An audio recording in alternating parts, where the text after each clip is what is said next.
So we put together a checklist of what we want the Texans to go after in free agency.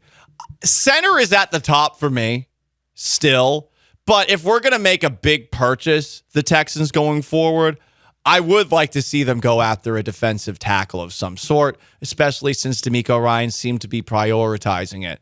So it sounds like Chris Jones, after his announcement at the parade, is not going anywhere. He's not going to become a free agent.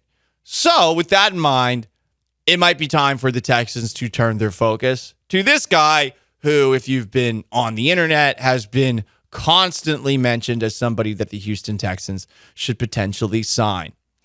Justin Madubuike is a defensive tackle for the Baltimore Ravens. He's 26 years old. He's from Texas, a Dallas native. He went to Texas A&M and had a breakout season last year.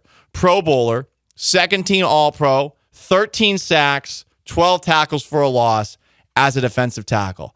Size-wise, we were talking about measurements a little bit earlier. Justin Madubuike is 6'2 and a half, 306 pounds, and he can disrupt on the interior. I really only have one question about this because I think this is a very good fit. Why would the Ravens let him walk? If you're Baltimore, do you really believe that you can replace somebody like this? If you do, after one season like this, maybe you can. Baltimore's obviously had a pretty good track record defensively over the past 2 decades. But that would be, I guess, the only pause I'd have.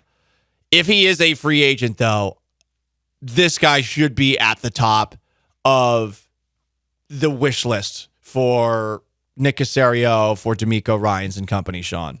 Yeah, and that's the thing with the top of your wish list is that they're going to be awesome players that the team that they're currently on are going to do all that they can to retain them. So we're going to go through a lot of the top of the wish list guys, and a lot of them, Chris Jones.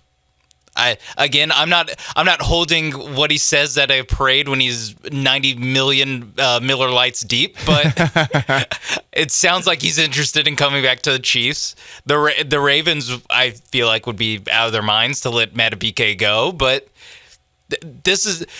he is going to be a highly coveted guy by the Texans and by the Ravens too. It's just if the Texans can either offer a price that makes him want to go, or if, you said he's a Texas native, maybe that's enough of a pull. But ultimately, with all these guys, it's just, can you offer the most money? Could this potentially be the pull? The quarterback comparison. Now, I would imagine Madubuike, after the Ravens' performance against C.J. Stroud, maybe looks at C.J. Stroud with more of a side eye than most players across the NFL. The guy we dominated twice? Right.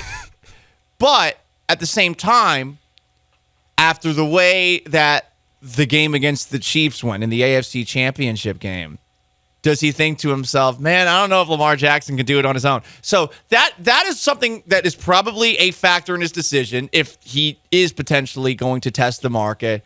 Can I be on a better team with a better quarterback? But he's one of those strange players in that he would have, compared to probably like 30 other NFL teams, a lesser view of C.J. Stroud than just about everybody else. And you have to think, like, he was also there when Lamar won the MVP. It was awesome for 17 games. So there is a little bit of I think we get caught up on the can't win the big one, whatever right. With Lamar. I think the guys in the locker room, they probably all still believe in Lamar. They're not this guy. Yeah, he's been there since 2020. This is so he wasn't there for the 2019 season. So that was a pretty big disappointment to lose to Tennessee the way that they did in the playoffs. So, yeah, maybe he's not as burnt out on the Lamar Jackson experience. It's not like it's Ryan Tannehill or something. Correct. It's still the guy who won MVP. Yes, and he's just as weirdly not been very good in the playoffs. So that could potentially be a factor. But it ultimately comes down to I just don't see why Baltimore would let him walk. And I feel like Baltimore would probably think very long and hard, and maybe it's more difficult with Lamar Jackson's contract about giving him the franchise tag. I would try to give him the franchise tag at the very least and then give him a contract extension because I don't want him on the open market. That would be quite a loss, I think, just based off of what he did this past year.